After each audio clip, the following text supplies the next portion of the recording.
What's up, guys? Welcome back to the channel. So today we're going to finish up the Hellwig kit on the 69 Chevelle patches, and we're going to put the cross member kit in. We're going to cut the cross member, and we are going to fab up everything that was left on the Hellwig kit to finish up this particular job, and have the motor and transmission sitting down in the car. And the next video about patches will be cutting the drive shaft, having somebody do that, balance it, and then getting the pinion angles and the transmission angle in sync, and all that good stuff. So anyway, guys, like, comment, subscribe. Go on my Facebook page. Hit me up if you want some merch. I have t-shirts, koozies, stickers, anything you need. So hit me up. All right, guys, so we're going to put this cross member in here that came with the Hellwig kit, and we're going to have to modify the old cross member put in here. Now I went ahead and put the motor in. I went ahead and put this motor in because at this point I believe that most of you guys have the capability of putting a motor in a open frame. So basically just polyurethane motor mount.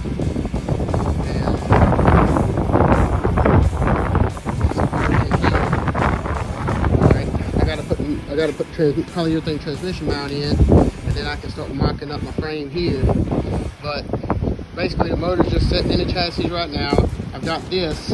I'll show you guys what I'm talking about. I've been setting up, trying to get the pinion angles and the engine set up correctly because I'm going to do this in a solid.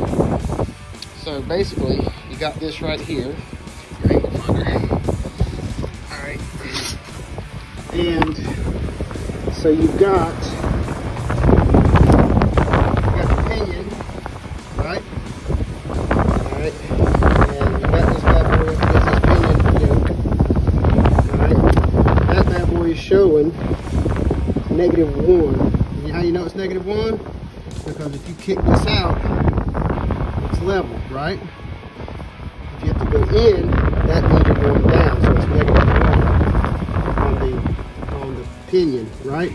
Now, the reason why we have to make the modifications at the drive shaft is because these polyurethane bars and mounts here, all that stuff is solid mounted. So the hog's head is pretty much where it's going to be. There ain't really nothing I can do about that. So what did I do is I came here to the rear of the transmission, and I found my angle finder. I got my angles here. And so I know that if the rear end is at -1, this has to be at +1. The reason why is because you're going to have 2 degrees of rotation when the power of the engine is applied to the drivetrain. So you want, this thing is going to go down a little bit, the rear end is going to come up a little bit. Alright guys, as you can see, that transmission mount in place. You can kind of see the cross member is naturally going to be a little bit too wide because it's like boxed all this in here. So what we're going to have to do is we're going to have to come right along here, cut this bad boy on both sides, and then Hellwig supplied these plates right here. You put these plates up in there, you drill these 2 holes, and you weld this to the box inside of it, which will be weld the bigger plates into here. You weld those smaller plates into there. You drill your 2 new holes aligned with the transmission here. Make sure all that stuff is parallel with the front of the cross member up here. Make sure all that stuff's parallel, which is pretty easy. Just run your tape measure across here. Run your tape measure from there to here. From there to here, and from there to there. Just make sure it's all, pretty relatively the same. And then you cut it here. You cut it there. All right, and make sure that it's going to be able to sit down. Bolt this bad boy in. Mock all this stuff up. Tack it in with a little bit of tack weld. And then we'll grind all this 415 off, and then we'll put our lip up here. This lip. Weld that bad boy in, and then we'll drill our holes. And then we'll weld the tabs in here, and then we'll drill our holes. So that's how this crossing is going to go, and we'll come down.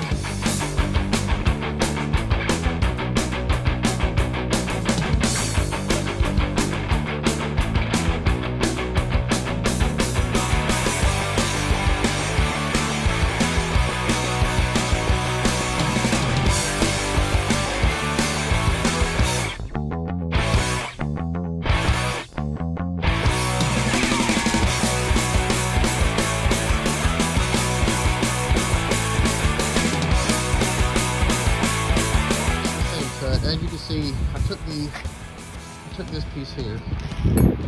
All right, and to get these witness marks on the side, I cut it up to here, squared it up, and got a little, uncut it. Then I can flat weld that on this side, so it'll sit like that. And did it on both sides. Now the problem that I'm running into is the height of the cross member. So if you look at cross members, a little bit too high. I mean, that ain't gonna cut it. That transmission's gonna have to come down a full inch or more to be able to make this plate here.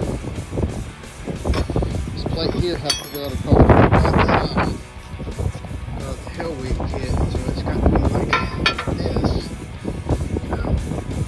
and that thing's gonna be good. It's kind of mild to get in there.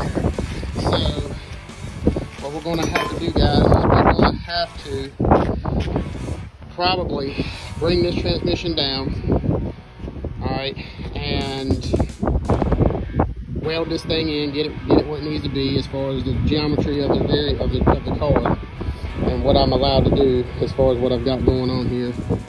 And then I'm gonna have to probably set the pinion angle after I weld it in by shimming that transmission mount up to get that that positive one here. There's negative one showing here.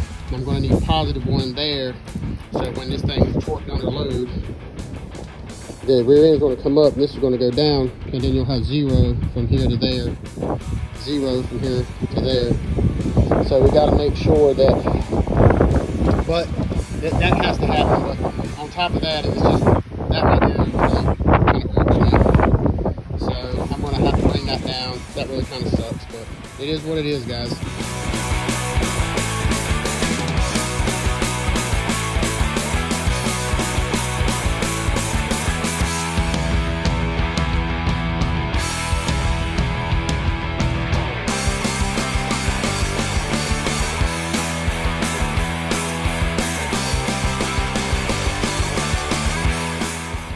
Guys, I got some of this already done. I went ahead and took that piece and I've already tied it into the frame, and I'm starting to mock up where the cross member is going to weld up to the tab here on the end. Got my angle finder up here. It's windy as shit out here. Hold on, guys. Windy as shit. Get out the wind. So you can see kind of what I'm doing. I'm going to center this up. I'm going to make sure my angles look good here, and then I'm going to tack that in place, and I'm going to do the same to the other side. So I want this cross member, I'm going to try to make it's going to be even on both sides. Like, I know that I shouldn't have to say that, but I do, but it does have to be said that these two ends have to be pretty much the same from the floor, from the ground up. Take your measurement. I have measured to make sure that the motor is centered up to the frame, which looks good. So all I gotta do is tack this thing in, do some prep work over here for weld that support in, and then weld the tab on that one. And this will be a done deal, guys.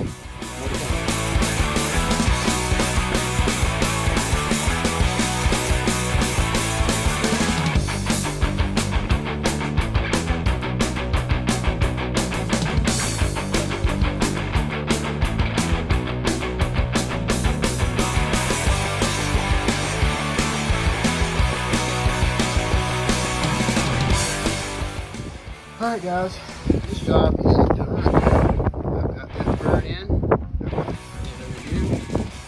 Everything where I want it. Kind of close to this body mount, but with this big 4L80E, this is quite a bit longer than a Turbo 350 or a Turbo 400, so I had to make that adjustment going to this system. This is fine. All I got to do now, pop the holes, put the bolts in there. Same on that side. And then all I've got to do is come here and get my dang pinion angles and my transmission angles right, and then we can call this job a day. All right guys, that's the end of the video today. I just want to say that I'm sorry for all the wind interference. It was super windy out here today. I tried my best to try to cut as much of that wind out as possible. and explain stuff so you could hear, but going back through the video, I see I'm having a little bit of a problem with the wind, so I apologize, guys. I didn't realize it was that bad, so give me a break, please. Anyway, like, comment, subscribe, guys. See you later.